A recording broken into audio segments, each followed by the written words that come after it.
ये मीटिंग हमने यहाँ पर ब्लॉक की बुलाई थी। एक ब्लॉक कमेटी हमें यहाँ पर बनानी है भारतीय जनता पार्टी की। इसके लिए जो हमारे जो वर्कर थे सबों ने इसमें आकर शिमलियत किया है और यहाँ पर ये जो जुड़ रहे हैं भारतीय जनता पार्टी के साथ जो लोग जुड़ रहे हैं, इसकी वजह से इसके लिए हमने इसका टाइम बढ़ाया है कि हम इसमें अभी 1 तारीख का टाइम हमने रखा है। इसमें बहुत सारे जो वर्कर्स होंगे उसमें ये डिसाइड होगा कि ब्लॉक प्रेसिडेंट हम किसको यहाँ पर बनाएं। और हमें जो अपना डिस्ट्रिक्ट प्रेसिडेंट हमारे मीर शफीक साहब है उससे भी हमें मशवरा लेना है इसके लिए, क्योंकि ये डिस्ट्रिक्ट कमेटी जो ब्लॉक की जो कमेटी बनानी होती है ये एक पोस्ट, एक ज़िम्मेदार का पोस्ट होता है। इसमें हमें ऐसा देखना है इस ब्लॉक में हल्के का जो भी कमेटी हमें बनानी है और ब्लॉक की भी बनानी है। तो इसके लिए हमने रखा है 1 तारीख का टाइम हमने रखा है ये कमेटी बनाने के लिए, क्योंकि हमें ये पूरा डिस्ट्रिक्ट कुपवारा में जहाँ पर भी जितना भी ब्लॉक है हर जगह पर हमें ये कमेटी बनानी है और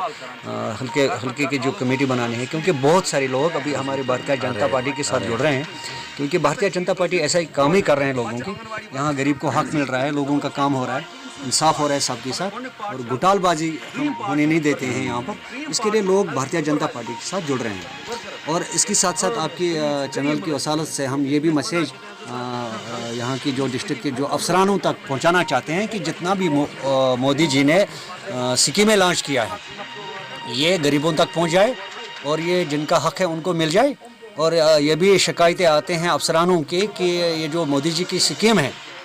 उनको नहीं मिल रहे हैं, उनको इग्नोर कर रहे हैं अफसर लोग। और मैं ये उन अफसरानों को ये कहना चाहता हूँ आपकी चैनल की वसालत से कि जो भी स्कीम हमारे नरेंद्र मोदी जी ने लॉन्च किया है वो स्कीम हर एक गरीब तक और जिसका भी हक है उन तक वो मिलना चाहिए। अगर कहीं पर भी किसी भी का ये कंप्लेंट इस बारे में आ रहे हैं कि कोई भी अफसर